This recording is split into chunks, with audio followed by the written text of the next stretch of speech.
there, I'm Desiree. You're used to seeing Dave. That's Pippin laughing at my filming a video. It is Christmas Eve, and every Christmas Eve we brew a Christmas beer. And this year, having so many people wanting us to show them how the Wort Hog EBC-330 works, I thought, hey, we should tape it. And then Dave got sick, lost his voice, and so you get to watch Desiree instead of Dave demonstrate how the EBC-330 Wort Hog controller works. So here we go. Right now, we have the heating element plugged into the hot liquor tank, and we have it set to 180 degrees. When it is in this particular mode, which is referred to as mash mode, it's automatic temperature control. So you're basically just setting the temperature to where you want it to be, and it's going to maintain control until you hit that temperature. To change the temperature, you just turn the knob and you push the button down, and it adjusts what the temperature you're trying to control it to. So we'll bring that back down to 180, hit the knob, and get it back down to where we really want the strike temperature to be. Later on, we will talk about the boil setting, but right now we are in the mash setting. I'm going to turn the pump on. And you probably didn't even hear that, but the pump just turned on. We have the new super quiet DC motor pump, and it is just incredibly cool. We really love it. So on this particular PID controller, right now I have the mash temperature set to 164. I have it set to 164 because the beer that we are going to make today has a mash temperature of 154. And so you want to set the strike mash temperature up, the strike water up a little bit higher. For our system, it's about 10 degrees. Yours might vary a little bit, so you're going to have to play with it. To change the temperature on this particular PID controller, you just push the button, get it to the temperature you want it to be, and it'll set itself. Put that back up to 164, and there we go. We have it set. Dave and I use a 3-vessel system. It is a Herms system. We use gravity to feed the wort into the boil kettle, and then we have a pump that has multiple inlets that allows us to control the flow of liquid based on the valves. So when you fill your hot liquor tank and you get it to the temperature you want, and you want to transfer your strike water into your mash tun,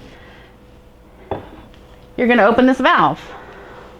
Then you're going to turn on the pump, and then the liquid is going to flow up through the heat exchanger that's inside the hot liquor tank and then into the mash tun.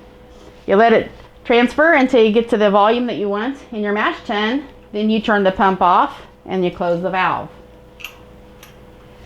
Once you've done this and you get your grains into the mash tun, then you want to keep it recirculating and up to temp. To put it in recirculation mode, you're going to open this valve. When this valve is open and this one is closed, it's going to flow from the mash tun. So the wort's going to go through here, up through the coil, through the heat exchanger, and then back into the mash tun. So when you're in recirculation mode, the way we have it set up is the pump only comes on when the temperature of the mash drops.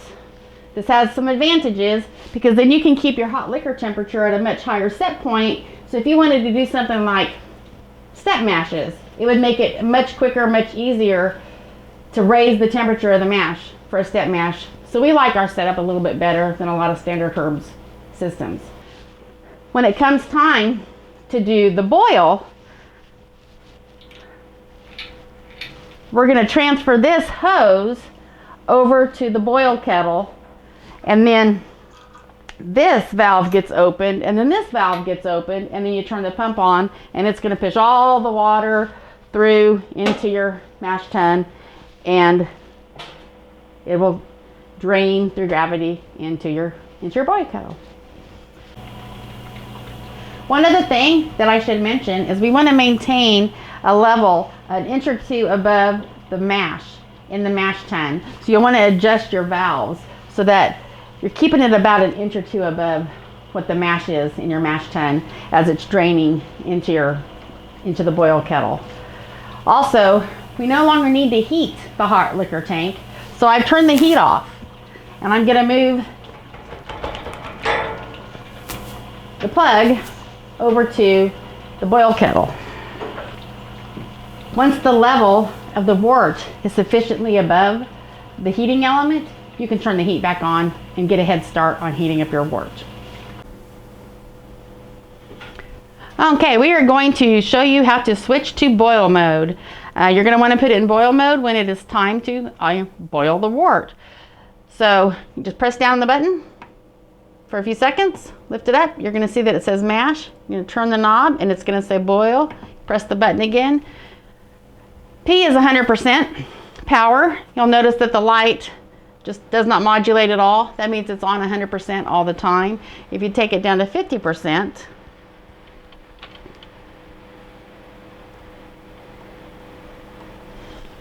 you'll notice that it's kind of on and off about half the time equally. When it's down to 0%, obviously you're not going to see that light coming on at all, which means zero power is going to the heating element.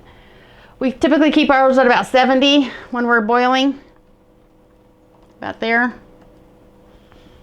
And that gives us a pretty good boil off rate. Of course, everybody needs to play with their system and see what boil off rate that they prefer. But those are the basic settings. You have boil and mash, comes out of the box, easy to use, very intuitive, and there you have it. Okay, so we are now at a point where the wort is boiling, and as you can see, I have the power turned down to 0 and it is not boiling. As I turn it up, you will see it start to boil. Let's see what it looks like at 50%.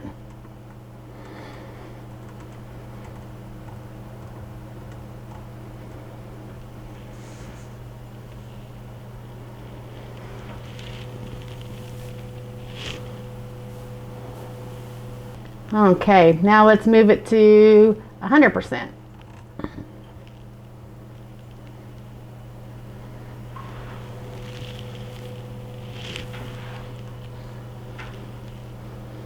Now I'm going to slowly turn it down.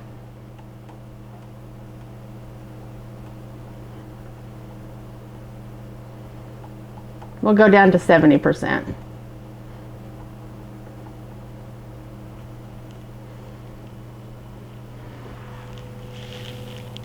That gives you a pretty good idea of how quickly it responds to the boil. So it looks like it's wanting to really foam up, so you can just very quickly just turn it down and the boil will stop. Pretty cool, huh?